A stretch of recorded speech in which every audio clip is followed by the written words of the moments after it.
Good morning, everyone. It's Alan back at you. Today is happy birthday to me, September 13th, 2021. The time right now is about 12 o'clock. As soon as I finish this, I'm going to have a little lunch because I'm getting hungry. And what I'm going to do today is a video on this birthday of mine. Your gift to me will simply be to watch this video with a very open mind and understand that what I am about to tell you is real. It is something that I just discovered in the last few days as far as what this phenomenon is actually called. And I'm going to share that with you. But to make a long story short, I'm being stalked currently. And it's not just your average stalking case.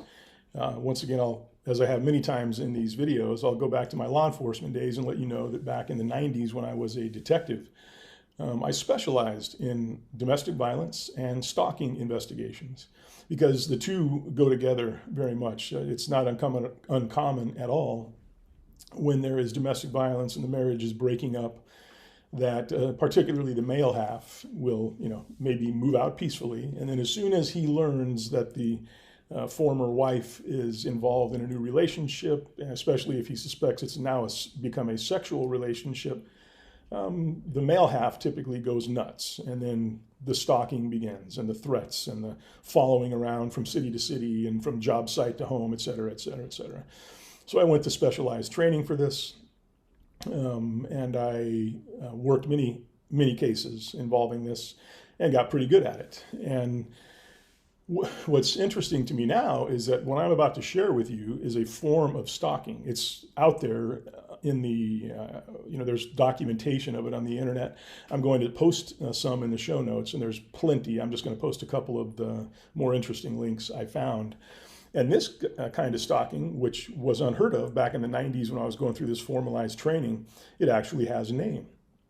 And it's called organized vigilante stalking or organized community stalking. And what that is when somebody is being stalked by dozens or potentially hundreds of people, and it's very organized. And it turns out, in some of my research, it is not uncommon for it to be organized by the federal government post-Patriot Act, and also not uncommon for it to be coming out of the fusion centers, which is intimately involved with me and my case. This is also part of the Orange County Joint Terrorism Task Force and OCIAC, which is an acronym for Orange County Intelligence Assessment Center.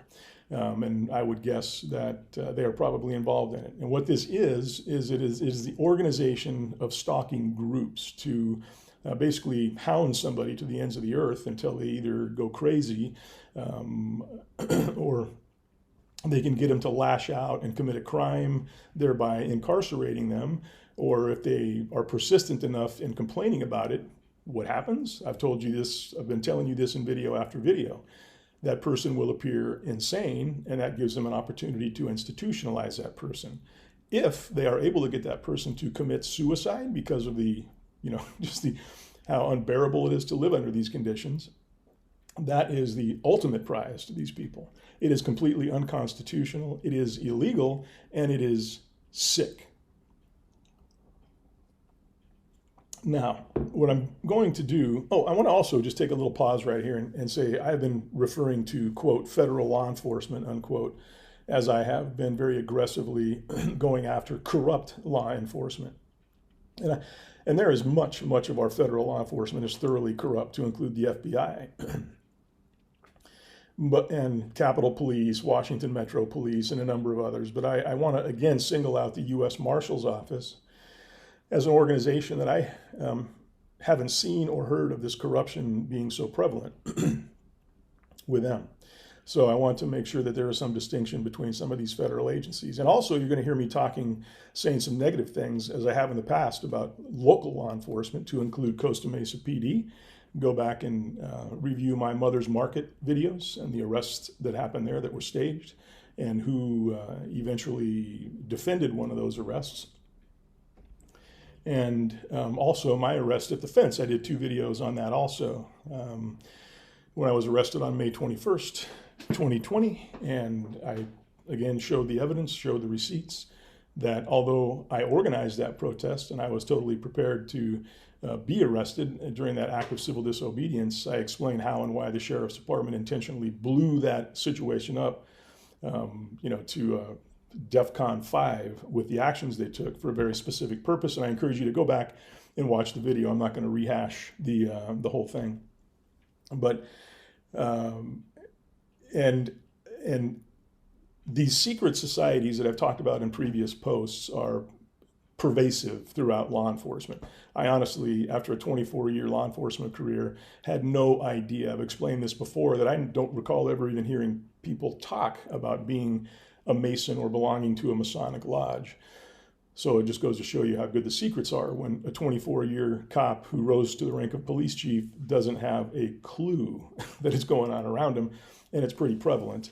But again, I'm going to talk a little bit about the Sheriff's Department in Orange County as part of this video, and I want to single out those men and women who, just like me in 1986, when I went into the Orange County Sheriff's Academy, had absolutely no idea this was going on around them.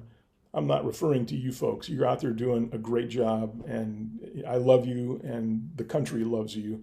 But you have to understand that there are a significant number of people within your organization that belong to these secret societies, and they're prevalent in law enforcement. I'm going to show you some symbols and logos to help kind of highlight that right now. And I hope some deputies get a hold of this video who don't know anything about this. I wish I would have seen this video back in 1986 or 87, just so I could have been on alert, because I ended up with some pretty good friends who were deeply into this stuff, and I never had any idea, even though they were my good friends. And so what I'm going to do today is take you on a little journey with me and just simply run through some photographs with you, because I started to notice this weird behavior.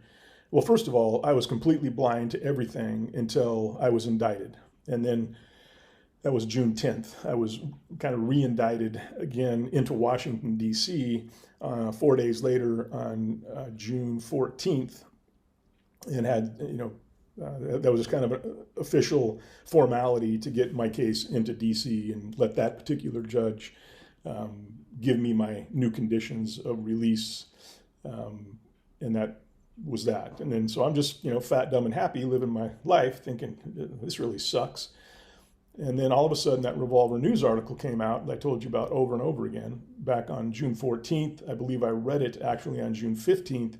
And this is the article that talked all about the fact that people listed in your indictment are likely FBI informants, which then led me to my own indictment, where there was a person one, and I've talked about my primary informant over and over again.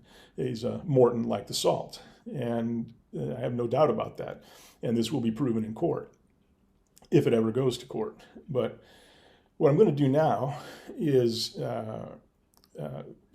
what I've had revealed to me now over the past 3 months is so shocking and so stunning, and it's gotten so close to me that it literally allowed me to see directly into this evil that I always denied existed. I always thought to myself, this whole Satan and hell aspect of religion in general, of Judaism and Christianity, I just didn't believe it. I thought to myself, how can this be? It just didn't make sense to me. So that was one of the factors I always, caused me to either be an atheist. I told you I was 10 years ago, and then I became more spiritual through yoga and meditation. And then now, as I progressed through this experience the last 3 months of having more and more just stunning information revealed to me, I have moved into full-blown Christianity, turned my life over to God, Jesus Christ. And that is a direct result of learning what I've learned and staring right into the face of evil and realizing, yes, this exists. And this satanic influence has been really guiding events in world history for many, many, many years, many, many years. I keep talking about how this stuff came to me, or when I stood up to protest COVID a year and a half ago, that's when they sunk their teeth into me, unbeknownst to me, through the whole process all the way up to January 6th. I had no idea this was going on. I think it's very possible now that I was definitely being observed and having influences sent into my life by this cabal long before that. And I have lots and lots of proof of it, which at some point I will show. But what I want to focus on right now is this right here. I'm going to take you on a photo journey basically and show you what I've been dealing with as far as this organized stalking. And you're going to notice a lot of people, they're wearing purple. That's kind of the uniform primarily. I'd say 80 to 90% of the people that I have identified doing this are wearing, ranges from light purple to dark purple, a purple backpack, purple shoes, purple scarves. They might drive by and have a purple towel hanging out of their car. I mean, that's really what I'm seeing. And also as part of this satanic Luciferian influence that I'm going to discuss, that deals with Freemasonry and these secret societies, Skull and Bones of Yale, all these different types, Kabbalah, which is kind of the foundation for a lot of this stuff. You'll sometimes hear it referred to as the Khazarian Jews or the Khazarian Mafia. And I would encourage you to look that up and Google that. That has deep, deep roots and it's satanic to the core. So with that said, I'm going to show you several photographs of what's been going on in my life for the past now really where I've noticed it and intensifying. Once I started to out some of these secret society things, I was posting on Getter and MeWe and kind of outing this stuff. This really intensified in my life to the point now to where when I go jump in my truck and drive down to the grocery store, or I drive down to Dana Point and take a walk around the harbor, they're with me, they're following me. And when you read the links that I put in the show notes, it's a thing, it's real, and no, I'm not paranoid. I understand that right now my life is probably in danger from what I am sharing with you, but that's okay. What I need to be true, I want to make sure that as many people know about this as possible. And so I'm going to start off just like this was back in early August, and I was driving. I don't want this video to go on too long, but I drove out to Dana Point to the harbor to take a walk just to get away from the purple zombies in San Clemente. And sat down on a bench, and this was one of many that day that I saw that just looked bizarre. And you'll notice he's wearing red shorts. Sometimes you'll see red and orange and yellow, right? The color of flames and the color, kind of the more stereotypical color of Satan. Even though the emoji on an iPhone, when you type in devil, it's purple, which is kind of interesting. There's also, it's called the Purple Order Arch or something like that in Freemasonry, and you can search that too, and you'll find out how symbolic and important purple is in Freemasonry. It's also kind of a regal color of kings and queens. But right now, and I also encourage you, when you watch the news, watch politicians speaking. The color purple, you might also research the title of that movie, The Color Purple, and look for things related to that to help you with the symbology of it. But it is really incredible to me how many people are running around out there in purple, including news anchors and anybody that's making politicians when they're giving speeches. And no, not every person wearing purple has any idea what I'm talking about. Not every person wearing red or orange or yellow is wearing them because it symbolizes the flames of hell or Satan. But what I'm sharing with you now is that as it relates to me and people that are victims of organized vigilante stalking, and this to them, especially if they know you know this, they're showing you their colors basically. It's almost like gang colors, right? Crips and Bloods, blue and red. They're showing me their gang colors right now, and wanting me to know that they want me to leave. Problem is, you'll read this in the information I'm going to include, is that there is nowhere to leave to. They'll follow you to the ends of the earth, no matter where you go, and they have a web of these people that are connected, and they since 9/11 and the Patriot Act and the many police community partnerships that have formed, the law enforcement actually has a network now of civilians who want to be helpful to the police. So, if, for example, groups of Freemasons or maybe the Elks Club members, another kind of a closed club, I'll show you about that who just want to be civic minded, they might love to help the cops who might be feeding them a pack of lies about the target. And this is very common also with these illegal organized vigilante stalking cases, is that corrupt law enforcement will target somebody and they will tell their helpers out there who think they're just being, helpful with the police, and they'll make up all kinds of lies about the target to get more and more people to want to join in on this organized stalking. So that's what we're dealing with right now. And I'm going to start with this guy. I went to Dana Point, sat down there on the bench for a few minutes. Within 5 minutes, this guy walks up, rides his bicycle up there, and then he just starts standing in front of me, about 20 yards away at the opposite bench. And he starts walking in circles and just looking at me every time he turns around. And I was just like, yeah, I think he might be one of them. And there's also a lot of these guys are older guys. And if you think about it, that's a big population in any Masonic lodge, or kind of older guys that have been, grew up in these lodges with their dads, and it's intergenerational. And they don't like a guy like me threatening their secret society. So you see a lot of older guys in these pictures. Okay, so then I'm going to show you something here. This is what I did here. I want you to see the date. And this says 7:18 a.m. on August 6th. And so what I did, this is a Getter post where I posted some symbols, and the entire post on Getter was related to basically, I understand what these symbols are, and some of these symbols people gave to me, or I know the people who created them. And I wanted them to know that I knew what they were doing to me. And so I posted this and basically bad-mouthed secret societies. This was at 7:18 a.m. And after posting this,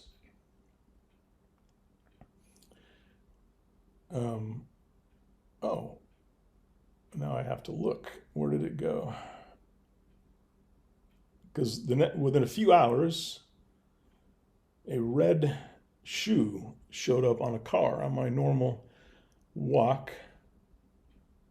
Here we go. I had it out of order. So a few hours later, I go on my morning walk down to the pier, and well, now I know I didn't. No, I didn't get that out of order. I went out of order just now, but I'll get to the creepy shoe. So after I posted that, I went on my morning walk, and as I was already starting to become suspicious of people who were potentially following me and sending me these messages of "we're watching you." And this particular guy, who you see here, I was walking towards the end of the pier, and he was walking towards the beginning of the pier. And as he walked past me, he walked very close to me, strangely close, and gave me a very bizarre look as he walked by. So I thought to myself, well, this is interesting. Let me see what happens with this guy. I think I'll just turn around and walk behind him and see where he goes. So I started to follow him. And I know it's kind of ironic, isn't it? When you're being followed, you're not supposed to follow people. And he turned slightly when I started taking some pictures, and he turned slightly towards me, and then started to walk towards the end of the pier. And you'll notice he's just wearing black. But black is I notice is kind of a base color to these people. Often you'll see purple and black, or you'll see red and black, or orange and black, or sometimes black all by itself. But I want you to notice, I'm going to show you something else too. And I know many of you out there will think to yourself, okay, Alan, you're getting too conspiracy theory on me. Just trust me on this. And if you've had my unique experience that I've had for the last year and a half now, especially the last 3 months, you wouldn't have a doubt in your mind about what I'm going to be telling you in this video. So you'll notice down here at the bottom, he's wearing Adidas, okay? And I'm not sure what the logo up top is, but he's got Adidas shorts on. I'm not sure. He's got some writing or logo on the camouflage hat also that I'm not quite sure of. But I want to just show you something with the Adidas logo now. So the Adidas logo is a pyramid. And that is probably the most important, one of the most important symbols in Freemasonry. And often you'll notice the Eye of Horus, that's their logo. Basically, it's on the back of a dollar bill. Take out a $1 bill, turn it around, and you'll see that Masonic symbol right on the back of it. And yes, our country was founded on Freemasonry. I believe it was a little less evil and corrupt than it is today, because it's around the time the Illuminati that came out of Bavaria, West Germany, infiltrated the Masons around the time of our founding. But they were still a secret society. So there you see the Adidas logo that he's wearing with the pyramid, and that's an important symbol to them. So then here's what happened next after I started walking down the pier after him. So you're going to see this guy in purple in front of this guy who I'm following. So when he got down to the area, as you go down the steps underneath the railroad tracks at the San Clemente Pier, he stopped and he quickly turned around and he started taking pictures of me. And you can see him holding his camera up there. So at this point, we're taking pictures of each other. And this guy who walked through the camera lens in purple, he's walking a pit bull, tough looking dude, tough looking dog. He's got some pretty badass tattoos here. I've seen him around. I'm sure he's local. I'm not really sure what the tattoos are kind of blurry, so I can't be certain. They look pretty interesting. And now with my new knowledge of symbols, I'd love to see what those tattoos are and how many more he has that might be interesting to look at. He's got purple on his hat, purple shirt, possibly purple pants. And I think I'm seeing some pyramid on that left pant leg there. Maybe not. Like I said, this guy could be completely uninvolved. It's just total coincidence that he's in all purple and with these cool tats. So after this guy started taking pictures of me, I kind of paused, and he went down below where you can see the tunnel underneath the tracks there. He went down there, and I went the other way. I went the long way around and then back up onto the sidewalk. And by the time I got up on the sidewalk and looked to the right towards where I would normally walk home, this guy was gone. I don't have any idea where he went to, but this is what I saw next as I started walking towards him, or towards the area that I last saw him. This red shoe. And you'll notice that in that post, my getter post, one of the symbols and things that I posted was just a red shoe. And this was sitting on a car right on the path that I would walk home if I were to just continue walking home. Or continue following this guy that I was following. And it was just sitting there, just like this. So I took a picture of it. And like I have been doing now for over a month, taking pictures of everything, because I figured, people would never believe me, or they would think, oh, you're paranoid, Alan, that could not be. Now, if you don't know about red shoes, as it relates to the occult and it relates to evil, I encourage you to search on DuckDuckGo for the Red Shoe Club or the Red Shoe Cult. Look for things about John and Tony Podesta, the Clintons, spirit cooking, all this kind of things that you have been conditioned to now believe are conspiracy theories, because that's what the mainstream media's job is to do as the propaganda arm of the intelligence agencies, the FBI, who are controlled by these secret societies. So that's why you believe these things. I encourage you strongly to do your own research and just trust me on this when I tell you I'm living this nightmare right now. I am perfectly sane. I am optimistic that I am going to live through this. I am optimistic that the truth will be revealed, these lies will be exposed, and we will be headed towards a future so bright that we can't even imagine it today. So after I noticed that, what I did, because I had just started my walk when I identified that creepy guy at the pier, so after I took a photograph of that shoe, I just doubled back and jumped back onto the beach trail and started walking. And this was the first guy that I saw walking towards me as soon as I got on the trail that morning. Notice his red shoes. African-American man wearing a mask, and I noticed too that a lot of these guys wear masks. For obvious reasons. If they're doing something that they suspect might not seem right to them, possibly illegal, even though they might be working for the feds and, say, a local kayak organization, they still wear a mask just to be extra safe. After I left that guy and kept walking, I looked up to my left, and what did I see? A drone. Yeah, I'm not kidding, folks, and I'm just snapping photos left and right. And I will also be honest and add that the drone just kind of followed me for a little while until I got near a group of surfers and stood there and watched them.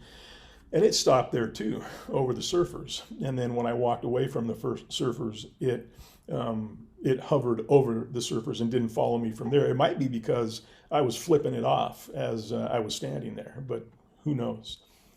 And now what I'm going to do is I go through these pictures. I'm going through a series of different days now, and I don't want this video to be too long, so I'm not going to try to document and categorize every single date and time that I took these, but this is in the same general range. You know, about a month ago, I'm out there all by myself sitting on the rocks at this time. I was about to make a video actually, and this is still in early mid-August, and all of a sudden this guy walks up and does this. He just stops and stares. He's just standing there. So I think, okay, I'll just start taking pictures of this guy and I believe his hat is purple. It's hard to tell in this picture, but he was wearing a purple hat, I believe. And after a while of me taking pictures of him, he started doing exercises right there that were kind of bizarre, you know, staring at the horizon. And he did that for a little while and then made a U-turn and walked away. And now this picture, what I did, some of the people I'm not showing their faces, again with symbols. Anything that, I see a lot of Under Armour here. We have an Under Armour outlet in the mall here at San Clemente Outlets. So I would expect to see a lot of Under Armour gear. But I've also read some things and been shared. I've had some people that I trust that are kind of mentoring me and educating me in the occult. And I've done my own research, and you can look for logos, like from your biggest corporations, just look at logos, just like I talked about in my last video, where I created a logo and I was guided into an almost identical logo to the Masonic logo of the compass and square.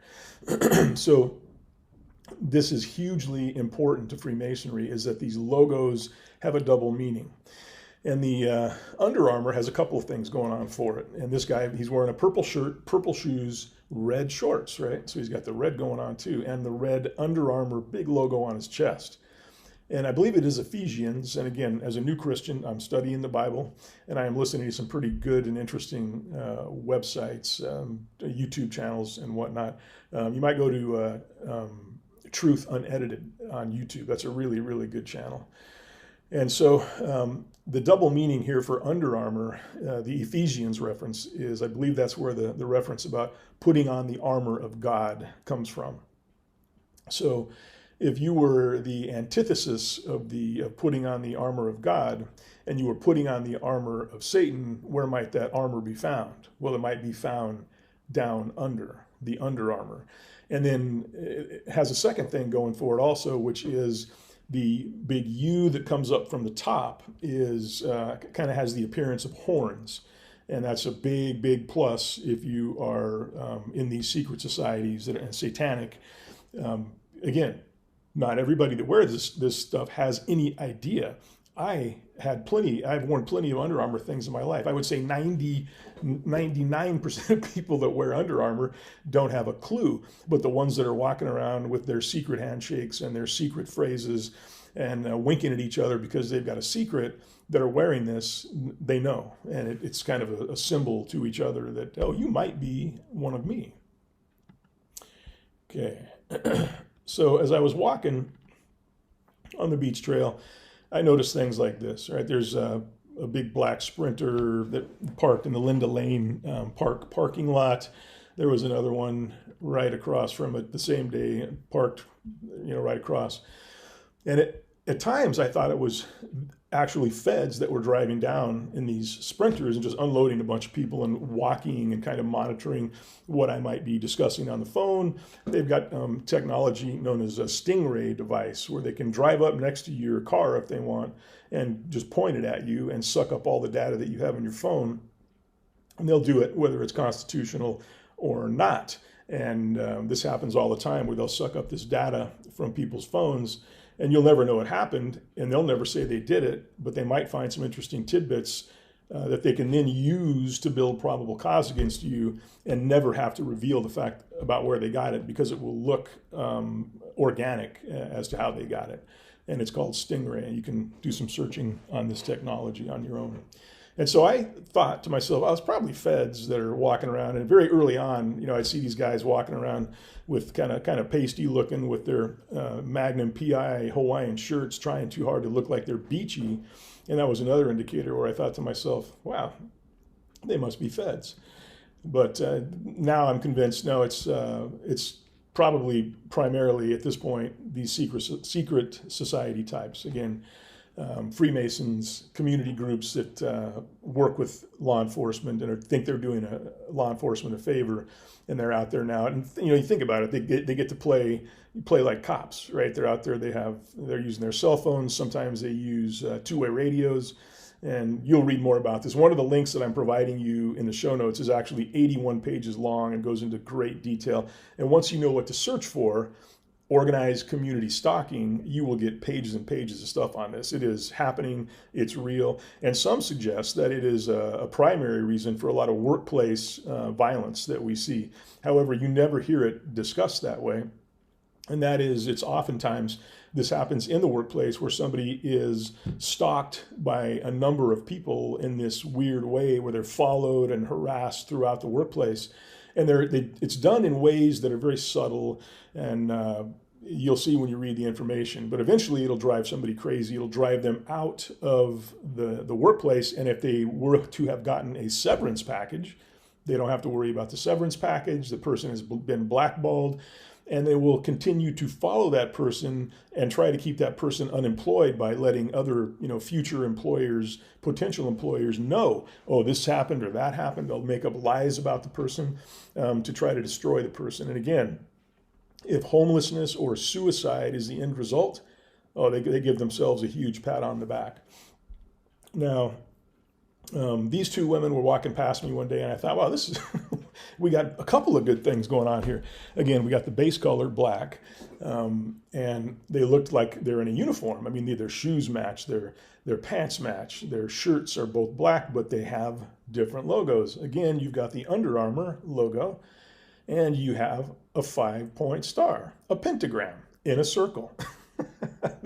That's a satanic symbol. Now, it doesn't look real. If you turn it upside down, it's the dark side of Satanism. Right side up, like I said, these people lie to themselves and think that Lucifer, the light bearer, isn't so bad. And that, so when they have their pentagram right side up with one star pointing upward, they're actually on the good side of Satanism. But it's in the circle, and it's the pentagram. So they're sending me, at that time, a subliminal message. At this point, with what I've learned and what I've studied, there's nothing subliminal about what these people are doing in my life. They're definitely sending messages. And this is another one. I'm back on the pier. I forget exactly which day this is. She's wearing light purple shoes. She's got kind of purple camouflage and a purple shirt. And you often see, if they're not wearing a mask, they'll be wearing these big floppy hats. And so all they have to do is just slightly look downward as they walk by you, and you can't see their face or take a picture of their face. And again, is it possible that this woman had absolutely nothing to do with this? It is possible. I admit that. Here we got another guy here. This is on my trip back from the pier again. And you will notice that I told you before that Masons are big on hats. I mentioned this in a Getter and MeWe post. If you're not following me on Getter and MeWe, I will put the links in the show notes also. In fact, I'll make a note to myself to do that, because I'm posting a lot of things on Getter and MeWe just to have it out there in the public domain and document this stuff in the event that something happens to me. At least there'll be a breadcrumb some legitimate cop can follow if they're investigating my murder. But I call this guy the Purple Michigan. It's purple shirt, a hat, and a mask. Like I said, they like to wear their masks if they're not wearing a hat big enough to cover their face. And this is just another day on the pier, and he's kind of looking directly at me as I'm taking my picture. And again, the complete disclaimer is that that that some of these people could just be walking around in this red and purple stuff. But this is happening constantly, all day long around me at this point. And there's a purple thing going on in the country, I understand right now, with, I think it has to do with what we're dealing with, this insanity of Biden, the stolen election, the vaccine, the medical tyranny. There's something happening in the world right now, and this purple, the color purple, there's something representative there. I've told you already to search for some things, you'll get more details on this. But I'm walking by this guy, and his tattoos on his rib cage caught my eye, and I couldn't really make them out, and the picture's not really clear enough for me, kind of hieroglyphic-y. And then, but just behind him too, even though I was focused on the guy with the tattoos, behind him comes a guy wearing purple shorts, and then next to him you got some purple socks, guys. I'm sure it's just a coincidence, folks. But let me go now. And so I'm going to show you a video now taken from my very own. I have a lot of vacation rentals around me, and I have security cameras all around me. So I collect videos of people as I see them, especially interesting ones like this. Strangers that come into the complex who rent one of these vacation rentals, and they just happen to be walking around in purple and have a tattoo on their arm that looks like blood dripping down from another portion of the tattoo. I'm looking at this going, oh, I'm sure that is a coincidence. And the lady in front of him, I think it's hard to tell, but they look like purple tennis shoes to me. I could be wrong. And again, my friends, I'm telling you this, speaking of tattoos, so I know it sounds so conspiratorial. Sounds so paranoid, and that's what they want you to believe, that Alan's paranoid, Alan's unhinged. And I'm telling you, no, I'm not. I'm just documenting my case like I would have as a detective. Back when I was a cop, I was a good cop. I worked with integrity, and I would have asked somebody in my shoes to do this kind of thing, record, video, all this stuff, and then so that I could use it as evidence in their case.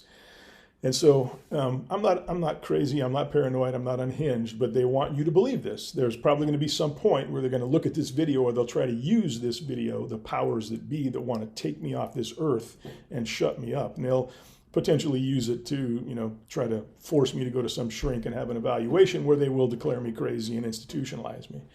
And this guy, again, same general time frame, now late August probably, just walking on the beach, all purple shoes, purple. I think the sunglasses were even purple. And but the interesting thing that caught my eye when I focused closer and closer on this guy is when you really get close to his head, he's got a mask kind of pulled down.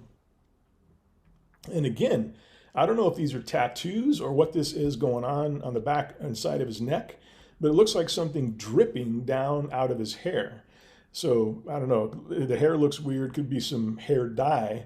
And right back here, there's a little downward facing pyramid also that I noticed. Maybe it's a hair piece or a hat, I really can't tell. But it was a creepy looking dude, and I thought, I got to get a picture of this. And these people are walking around me all day long. So now this guy that I'm about to show you, he is my favorite, okay? For those of you that used to like Friday the 13th movies, I call him Jason. This is one day I'm walking down to the end of the pier. I often start my morning walks by walking to the end of the pier and then watch the guys surf down below and check out the waves. And then I will get on the trail and walk in either direction. And on this particular day, when the red and purple zombies were at full tilt, I walked to the end of the pier. I'd already passed a couple of the purple zombies, and this guy is standing there. He's facing the water initially when facing away from me. And then as soon as I get close, he turns around and he just stands there like this, like kind of half staring at me out of the corner of his eye. He's wearing sunglasses. He's got orange stuff on his shoes. He's got holding a red backpack. He's got some kind of talisman hanging around his neck here. and a mask that goes from his eyeballs to his throat. And he just stands there like that for probably 10 seconds, just like that, looking up towards the heavens. And then he just starts to hobble and walk past me. And he walks all the way down to the end of the pier. And I watch him for a while and, kind of just chuckle, because I'm thinking, this guy, he's really good. Because some of them, I think, go out of their way to kind of walk kind of creepy and to really try to look, spectacularly creepy. I even texted somebody saying, I think I am in the middle of a B-level horror movie right now when I took this picture, and I sent it to somebody. But yeah, I don't know. This is one of my favorites. And so here's another guy I'm going to show you. He's very interesting, and he, I think, is probably a bigwig wizard or something in this community, because he's everywhere around me. He's a young guy. I'd guess probably, late 20s to mid 30s, somewhere in that range. He's wearing looks like a purple shirt, different shade of purple, kind of light purple, and he's got a purple backpack. And I call him Scorpion Man. I'll show you why. He's got some really interesting tattoos, and I'm not sure what the symbolism of that one is. He's got this scorpion down here on his left leg crawling up into his pant leg, so that looks super badass. I did some research on the tattoo of a scorpion on somebody, and one of the interesting things is if you're in San Francisco in the gay scene with a tattoo like this, apparently it indicates that you are HIV positive, and it's kind of a symbol to other people to let people know, I guess, if you're in the scene. I could be wrong. There are some things that are wrong on the internet, so I'll accept that. But this particular guy, he's very, sometimes I'll see him in a floppy hat. He often wears a floppy hat. He's very aggro, very agitated, and I'm going to show you a couple of pictures of this guy. This is a close-up of the scorpion tattoo, and he is everywhere. If I am driving down the street, this guy suddenly just appears on the corner, and he's just staring at me as I drive by. He took off his hat once and kind of slammed it against his leg a few times and frowned and was looking really agitated. And there was one occasion where this guy, I would say I've had about a half a dozen sightings of this guy. Typically in the Pier Bowl, when I'm driving home or walking around down there, he'll suddenly appear. There was one time when I was talking to somebody, an old friend of mine who is no longer a friend. I was talking to somebody down on the beach near the pier, and talking about life. And at the time I'm having this conversation, I know who this imposter is, not the Scorpion Man, the person that I'm talking to. And suddenly Scorpion Man shows up and sits down about 10 to 20 feet away from me on a big pipe underneath the pier, and just stares at me. He takes off his shirt, and I believe exposed a couple more tattoos on his chest, one of the sun and moon. I could be wrong about that, but a couple of circle-looking things on each side of his chest. And then after he takes his shirt off to expose those, he starts to bang both of those sandals you see there against the pipe very loudly and aggressively. And he says, "Hi," to me. And I nod at him. And then the person that I was speaking with said, "Oh, we should probably leave." And so I said to this guy, I said, "Have a good one, bro," and turned around and walked away.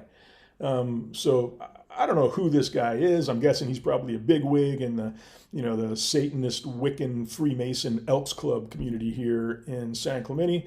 But he's very aggravated and he wants to appear to be very intimidating. And he's a scorpion after all. And so this is another interesting one. I'm on my morning walk another day. I think this is not the same day that Scorpion Man appeared on the beach in front of the water. But I'm just walking up the street, and I have been discussing the Wiccan aspect to all of this, the Kabbalistic influence in all of this, Kabbalistic influence in Freemasonry and in the Wiccan and wizard, they call them, movement. And I'm just walking up the street. You would associate a broom with a witch, right? And so right there in my path on the sidewalk, there it is, this broken broom laying on a purple cloth. And I was just rolling my eyes. And I didn't see who did it, but it was a message received. Fortunately, there was also around this time, probably later in August, there was a young, disturbed woman as I was talking to somebody that I trusted on my cell phone, out by myself in the middle of the San Clemente Pier parking lot under a tree, just having a conversation. This woman, probably mid-20s, rushes up to me very quickly, and she's yelling something, and I can't make it out. And eventually, as she gets closer, she said, "God spells G-O-D. And that stands for get out drunk." She's now, by this time, she's 10 feet away from me, talking directly to me as she's screaming this and pointing her finger kind of in a southerly direction as she's yelling that. And I just kind of shrugged my shoulders, and I said to the person on the phone, "Did you hear that?" And she said, "Yes." "Oh my God, what are you dealing with down there?" And I explained it to her, and she was shocked. But that kind of stuff is going on now. Now here's some things kind of outside of San Clemente to show you that this stuff follows me outside of San Clemente also. And when you read the links that I'm sharing with you, you will see that this is supposed to go on for your lifetime. They want to drive you absolutely crazy. Who knows? I'm still hopeful that the truth will be revealed. So here I'm in the Mission Viejo Mall, and I'm just walking around, and here's a young guy. He was probably in his early 20s.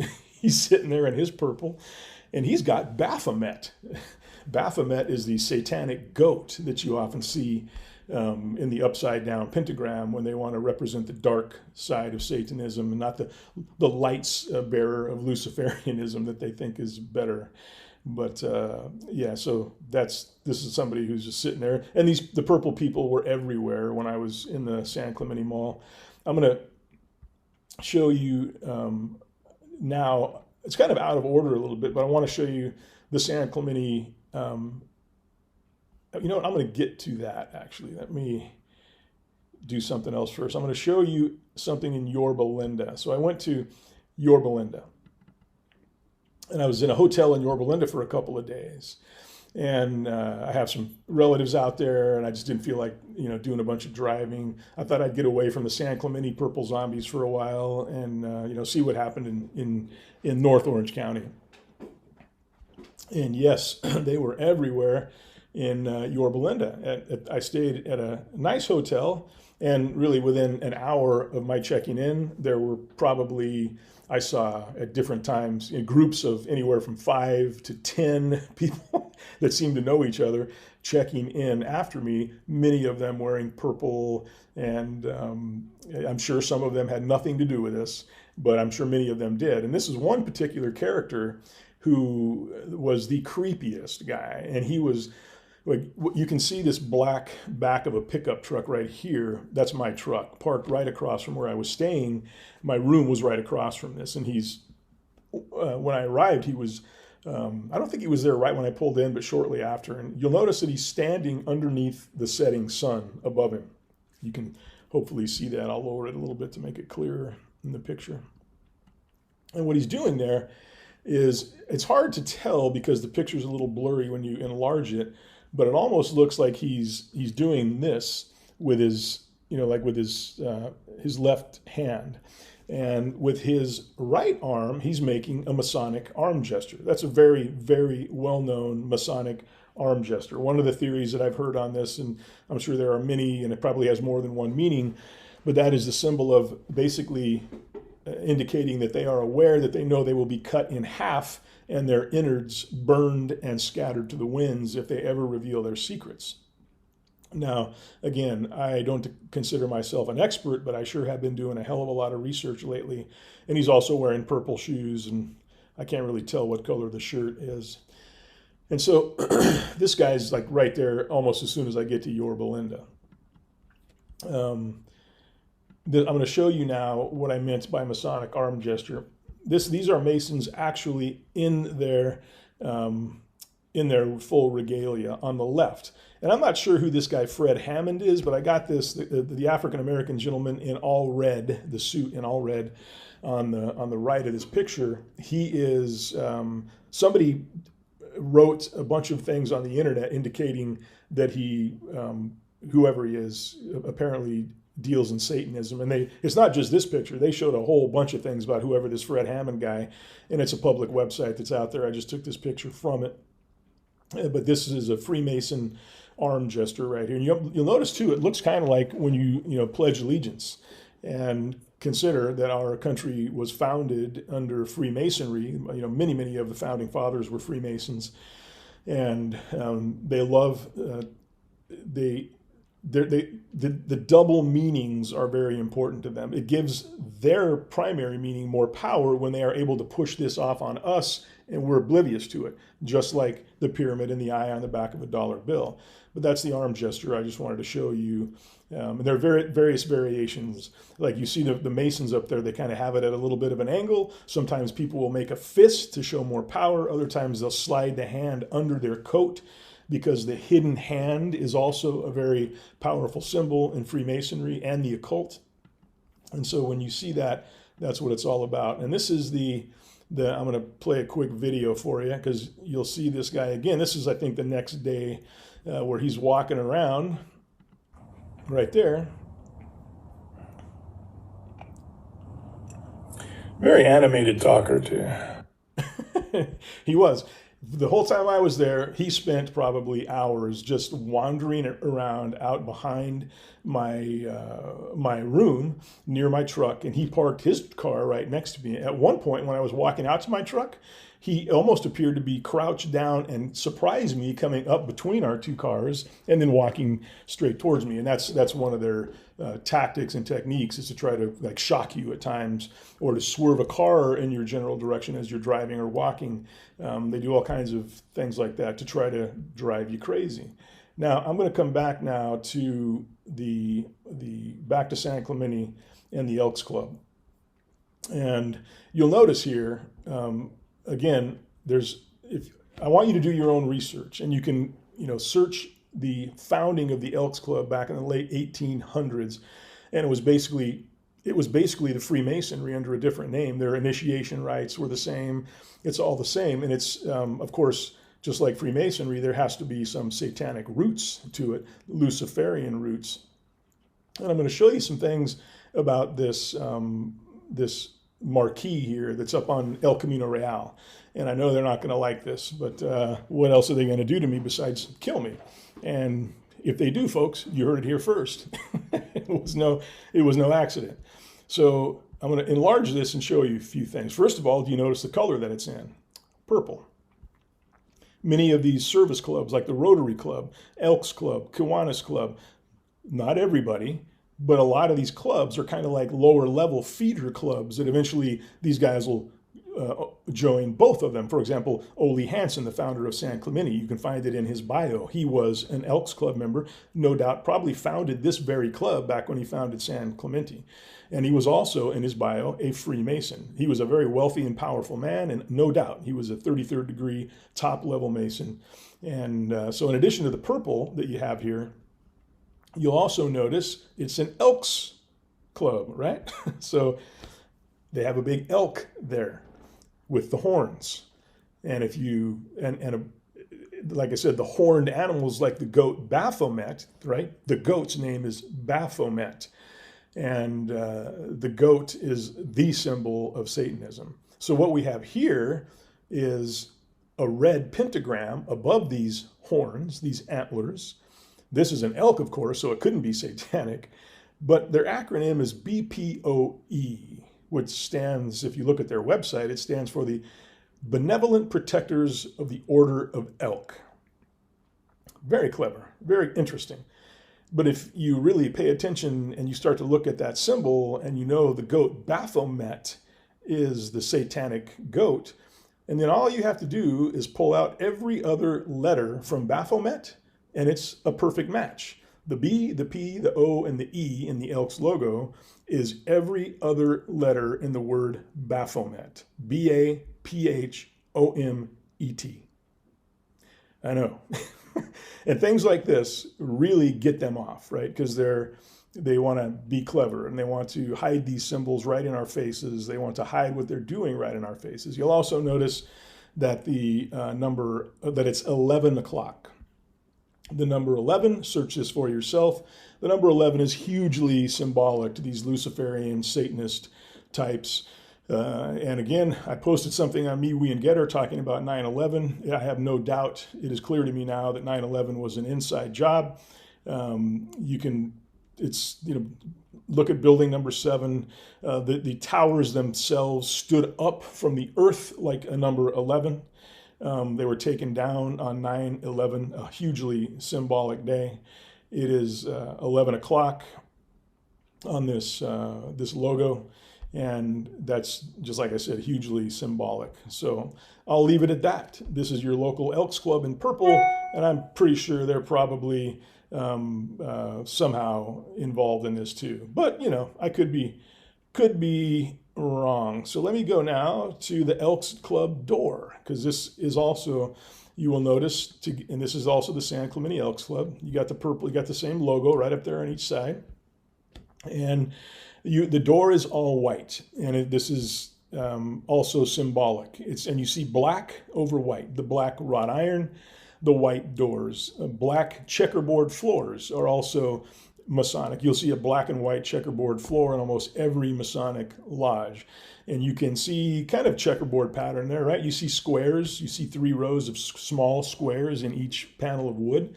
You see the black wrought iron, so it's very Masonic. It's got a very Masonic look to it. And, and you'll also notice, whoops, I took that down too fast. You will also notice that the door says right there, San Clemente Elks Lodge, number 2068, membership or ID cards required upon entry, because you ain't getting in there if they don't know you, because my guess is they got secrets. Now, I'm going to show you something that's very important for you to understand about law enforcement. And I love cops. After a 24-year career, I love my fellow cops. And I want to talk about something, though, because I was in it for 24 years, and because these societies are so secret, and I'm grateful that I was never approached and asked, or never gave anybody an indication that I might be interested in something like this. To me, I take that as a compliment. But this is the Fraternal Order of Police, FOP. It's a pentagram in a star, right? You have, and sheriff's badges, they're 5- and 6-point stars typically. And that doesn't mean that somebody wearing a sheriff's badge, I wore that 6-point star from the Orange County Sheriff's Department for like over 2.5 years, and was proud of it when I wore it. I'm guessing that 80 to 90% of the Orange County Sheriff's deputies working today are like I was and have no idea this is going on around them. But if you'll notice that this has the pentagram and a star, it has the all-seeing eye down there on the lower left point, and then it has FOP. It's got purple in the coloring. In the center, you see the checkerboard floor, only it's got a yellow background. It's not black and white. And there's other symbology in there also. But it is a totally Masonic symbol once you know what to look for. And then down below, you see the California FOP.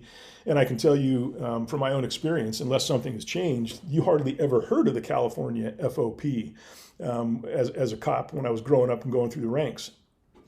The Fraternal Order of Police, as far as I knew, was always more of an East Coast thing, where they actually represented cop unions and helped them out with negotiations for pay and helped them out when they had legal issues.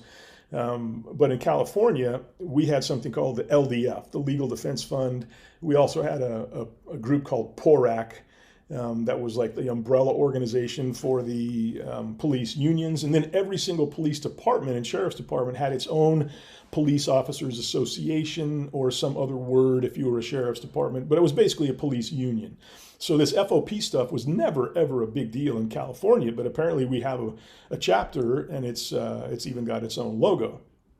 So yes, this stuff is huge, and and it explains why what happened to me at the fence on May 21st, 2020 happened. When you saw what happened to me that day, and I encourage you to go back to that video and watch it.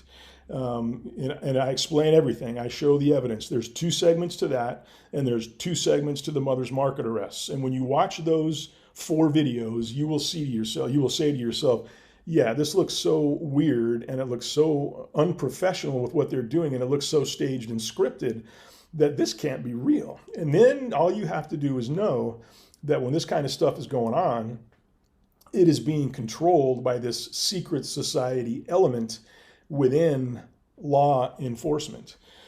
And it's out there, folks. It is horrible. It is deadly. It is destroying us from within. These secret societies worldwide are evil, and they are so powerful. They have infiltrated federal law enforcement, local law enforcement. They have infiltrated the highest levels of government, politicians, Hollywood, the media, you name it. It is, you have 10% of the population controlling 90% of the world through this insanity that we're living through. And as I'm speaking about law enforcement, I want to end it with one last thing. Those guys, there were probably 100 to 150 deputies that were involved in my arrest at the fence.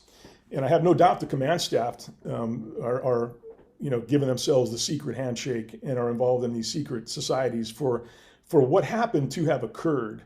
There's no way that your average law enforcement guy with integrity would have staged that like they did to set me up in a way to give me an appearance, an aura about me as a shit disturber and a potential domestic terrorist who needs to be hammered down.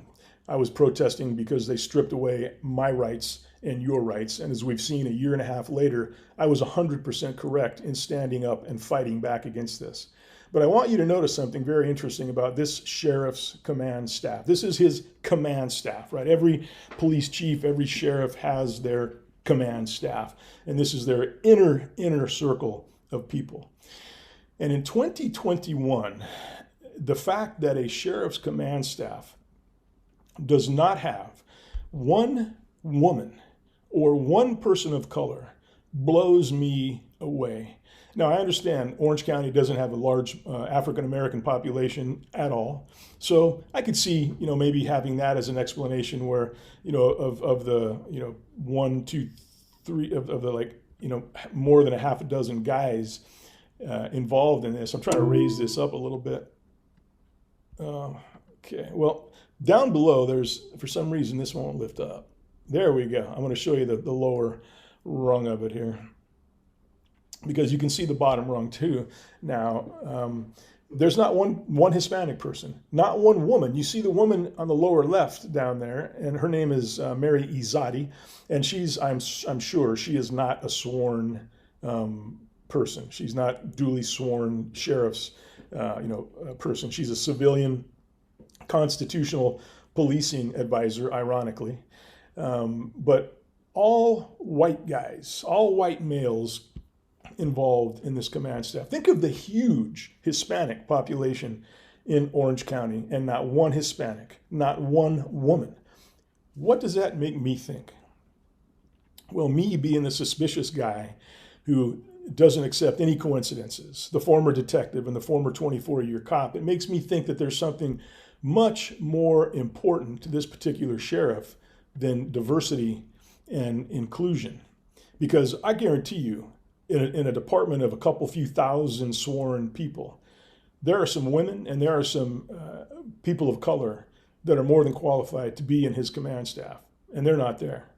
Maybe, just maybe, there is something else more important to this sheriff than diversity and inclusion.